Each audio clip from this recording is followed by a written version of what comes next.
దాగి ఉన్న ఆశీర్వాదం ఏంటి, ఆయన రక్తం వలన మనకు కలిగి ప్రయోజనము లాభం ఏంటి? దేవునికి స్తోత్రం.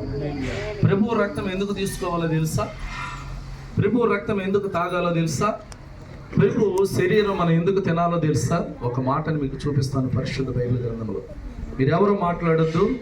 దేవుని వాక్యం చదివేటప్పుడు, దేవుని వాక్యము చెప్పేటప్పుడు ఆ వాక్యాన్ని మాత్రమే మీరు వినండి. ఎవరు కూడా మాట్లాడొద్దు. అందరూ కూడా నిశ్శబ్దంగా ఉండాలి. దేవుని వాక్యం సెలవిస్తుంది. ఇదిగో మనం ఒకసారి చూద్దాం. అందరూ కూడా చూడండి. కొలసీలకు రాసిన పత్రిక, అపోస్తలుడైన పౌలు గారు కొలసీలు సంఘానికి రాసిన పత్రిక ఏంటంట? అపోస్తలుడైన పౌలు గారు కొలసీలకు రాసిన పత్రిక అంటే కొలసీ సంఘానికి ఒక పత్రిక రాశాడు. మనందరికీ రాసినట్లుగా మీరు భావించుకోండి. మనది ఏ సంఘం? బెతస్తా స్వస్థత కోనేరు ప్రార్థన సంఘము. దేవునికి స్తోత్రం. ఇది కొలసీలు సంఘానికి కాదు, ఇది బెతస్తా స్వస్థత కోనేరు సంఘానికి అపోస్తలుడైన పౌలు గారు రాసిన లేఖ. దేవునికి స్తోత్రం. అంటే ఈ మాటలో ఉన్న భావం ఏంటంటే, ఈ మాటలో ఉన్న అర్థం ఏంటంటే, మన వాక్యములోకి వెళ్తే వాక్య భావంలో ఉన్న ఆ యొక్క సారాంశాన్ని తెలుసుకుందాం. ఒకసారి చూడండి అమ్మా. అపోస్తలుడైన పౌలు గారు కొలసీలకు రాసిన పత్రిక, కొలసీ సంఘానికి ఒక పత్రిక రాశాడు. మొదటి అధ్యాయము, అందరూ చూడాలి. మొదటి అధ్యాయము 13వ వచనాన్ని చదవండి. ఒక్క నిమిషం. అందరూ బైబిల్ ఓపెన్ చేయండి. బైబిల్ అందరూ కూడా ఓపెన్ చేసి పట్టుకోండి. అందరు కూడా ఓపెన్ చేశారా? ఒకసారి అందరు కూడా చూసుకోండి. కొలసీలకు రాసిన పత్రిక మొదటి అధ్యాయము 13వ వచనం. ఇదిగో ఆయన మనలను అంధకార సంబంధమైన అధికారములో నుండి విడుదల చేసి. చాలు, ఒక్క నిమిషం. ఈ లేఖలో ఉన్న భావాన్ని తెలుసుకోండి. ఈ కొలసీలకు రాసిన ఈ యొక్క పత్రికలో ఉన్న భావం ఏంటంటే, కొలసీ సంఘానికి రాసిన పత్రికలో అపోస్తలుడైన పౌలు గారు మనందరి కొరకు మాట్లాడుతున్న మాట, ఆయన మనల్ని ఏ యొక్క సంబంధంలో ఉన్నామంట? మనం అంధకారం. అర్థమవుతుందా? అంధకారం అంటే లోకము, పాపము, శాపము, అగాధము. లోకములో అంధకారమైన సంబంధం అంటే దానికి అర్థం ఏంటి తెలుసా? కటికి చీకటి, అమావాస్య చీకటి. గట్టిగా చప్పట్లు కొట్టండి. అంటే దాంట్లో నుంచి మనల్ని బయటికి తీసే వ్యక్తి లేడు.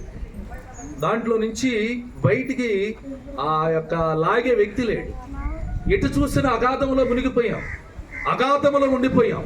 అగాధములో మనం ఏమైపోయామంటే కొట్టిమిట్లాడిపోతున్నాం. దేవునికి స్తోత్రం. ఈ అగాధములో కొట్టిమిట్లాడిపోతున్న మన జీవితాలని విడిపిస్తాకి చదవమ్మా. అధికారములో నుండి విడుదల చేసి. చూసారండి, మనం దేంట్లో ఉన్నామంట? అంధకారమైన సంబంధమైన అధికారంలో ఉన్నామంటే మనం ఎవరి మాట వినమోకుండా, ఎవరి మాట చెవిని పెట్టమోకుండా మన ఇష్టానుసారంగా బ్రతుకుతున్న సమయాలు. దేవునికి స్తోత్రం. ఈ భారం అంతా ఎవరి మీద పడిపోయింది? ప్రభు మీద పడిపోయింది. నా బిడ్డలు ఎక్కడున్నారు అని చూస్తే ఆకాశం నుంచి ప్రభు అగాధములో ఉండిపోయామంట. అగాధములో కూడా మనం ఏం చేస్తున్నామంట? అధికారముతో పెత్తనం చెలెత్తున్నామంట. గట్టిగా చప్పట్లు కొట్టండి. ఎవరి మీద? లోకములో ఉండి, శాపములో ఉండి, అగాధములో ఉండి మన ఇష్టానుసారంగా మనం ఇష్టం వచ్చినట్లుగా బ్రతుకుతూ ఇదిగో అగాధమైన సంబంధములకు అధికారాన్ని చెల్లిస్తున్నామంట. దేవునికి స్తోత్రం. అప్పుడు చూశాడంట ప్రభు. ఎక్కడి నుంచి? ఆకాశము నుంచి ప్రభు చూసి, ఇదిగో ఆ సంబంధములో నుండి నిన్ను విడుదల చేసి, నిన్ను విడుదల చెయ్యాలి అని అంటే ఎవరు రావాలి? మనుషుల వల్ల అయిద్దా? మనుషుల వల్ల విడిపించగలుగుతారా? ఈ అంధకారమైన సంబంధంలో నుంచి విడిపించాలి అని అంటే అది మనుషుల తరం కాదు. అది భయంకరమైన అగాధం. యథార్థమైన మాట. ఎందుకనంటే ఆ యొక్క ప్రవాహంలో ఉన్నామని ప్రభు చూసి, తండ్రి అయిన దేవుడు ఆకాశం నుంచి చూశాడంట. ఎవరు? తండ్రి అయిన దేవుడు చూసి తాను ఇదిగో విడుదల చేయాలని తాను ప్రేమించిన తన కుమారుని యొక్క, దేవునికి స్తోత్రం, ఇగో తాను ప్రేమించిన తన కుమారుని యొక్క, అంటే తండ్రి కుమారుణ్ణి ప్రేమించాడు అపారమైన ప్రేమతో. ఎవరంట? తండ్రి క్రీస్తుని ప్రేమించాడు. అంధకార సంబంధముల నుంచి, అగాధముల నుంచి నిన్ను విడిపించాలి అని అంటే ఎవరిని పంపించాలి? తండ్రి అయిన తన కుమారుణ్ణి పంపించాలి. ఆయన్ని ఎంతగా ప్రేమించాడంట తండ్రి? ఎంతో ప్రేమతో ప్రేమించాడంట. మనకి విడుదల కలగాలన్నా, విమోచన కలగాలన్నా, రక్షింపబడాలన్నా, అగాధం నుంచి బయటికి తీసుకురావాలన్నా పంపించవలసింది ఎవరిని? క్రీస్తుని. ఆకాశము నుంచి తండ్రి అయిన దేవుడు చూసి, ఇదిగో విడుదల చేస్తాకి ఎలా ఉన్నావు తెలుసా? శాపం అనే కట్లు, పాపం అనే కట్లు, ఇదిగో మొత్తనే కట్లు, రకరకాలుగా మనం లోకములో పడిపోయి ఉన్నప్పుడు ఆయన మన కొరకు తన సొంత కుమారుణ్ణి, తాను ప్రేమించిన తన కుమారుని యొక్క ఇదిగో తన కుమారుని యొక్క రాజ్య నివాసులుగా చేసిను. గట్టిగా చప్పట్లు కొడదాం. తండ్రి అయిన దేవుడు ఏమనుకుంటున్నాడు? నా కుమారుడైన యొక్క రాజ్యములో మనమందరము కూడా ఎలా ఉండాలనుకుంటున్నాడు ఆయన? ఆ రాజ్యములో రాజ్య నివాసులుగా. గట్టిగా చప్పట్లు కొట్టాలి. అంటే క్రీస్తు ఎలా ఉన్నాడో మనము కూడా అలాగే ఉండాలని తండ్రి అయిన దేవుడు కోరుకుంటున్నాడు. దేవునికి స్తోత్రం. మనం ఏ సంబంధంలో ఉన్నామంటండి? చెప్పాలి. ఏ సంబంధం అది? అంధకార సంబంధమైన అధికారములో ఉన్నాం. ఆ సంబంధం నుంచి నిన్ను విడిపించాలి, రక్షించాలని ఆయన గొర్రె పిల్ల రక్తముగా మన మధ్యకి వచ్చాడు. గట్టిగా చప్పట్లు కొట్టు. దేవుని వాక్యం సెలవిస్తుంది.